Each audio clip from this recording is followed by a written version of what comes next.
ভালো আছো মা?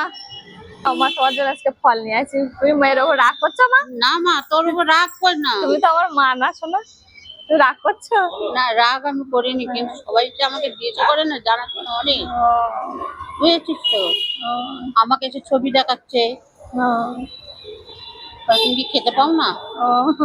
তুমি এরকম করো, তোমার আজে বাজে কথা বলে। তোর উপর আমার কোনো রাগ নেই, যে একদিকে আমার উপকারই হয়েছে। তুমি আমার মা, তুমি রাগ, মেয়ের ওপরে কেউ রাগ করে থাকতে পারে? কোনোদিনই রাগ করবে না। কোনো রাগ নেই। তা তুমি মা এখন একটা কলা খাও, তারপর তুমি বুঝবে তুমি মেয়ের ওপরে রাগ করোনি। লেবুগুলো বাড়ি গিয়ে কিন্তু কেটে খাবে, বুঝলে মা? ঠিক আছে, আগে একটু জল খাও, অল্প একটু মেয়ের হাতে খাও। ধরো, আমি মাকে ভালোবাসি, তাই জন্য তো আসি, তাই না মা? এটা তুই থাকিস কোথায়?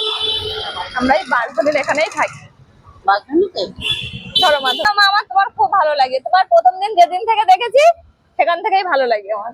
ধরো মা, ধরো। কেন তোমার মেয়ে তোমার ভালো লাগে না? ভালো লাগে। মেয়ে ছিল, চলে গেছে। তা আমি তো তোমার মেয়ে মা। আচ্ছা, 100 বার? তাহলে তাহলে তুমি আমার 100 বার আমাকে যে যা দেয়। আমি বড় অসহায়, ছেলে আমার আছে, আমার খুব কষ্ট। সেদিন তো বললে তো দাদা আছে, ধরো ধরো বাড়ি গিয়ে কেটে কিন্তু খাবে মনে করে, ঠিক আছে মা? আমি বলছি আমি আসি, তোমাকে তো আমি দেখতে পাই না, যে আমি মার কাছে যাই, এখান থেকে যাই যখন আমি দেখি মা। সকালে আসি না, সকালে থাকো না, এখন এই সন্ধ্যেবেলা দেখলাম, তাই জন্য আসলাম।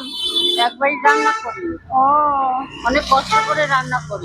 সে তো মা, মানুষের অবস্থা খুব। হ্যাঁ ঠিক আছে, ঠিক আছে, আসিস। হ্যাঁ আবার আসবো মা। ঠিক আছে, তুমি এরকম সময় থাকো তো?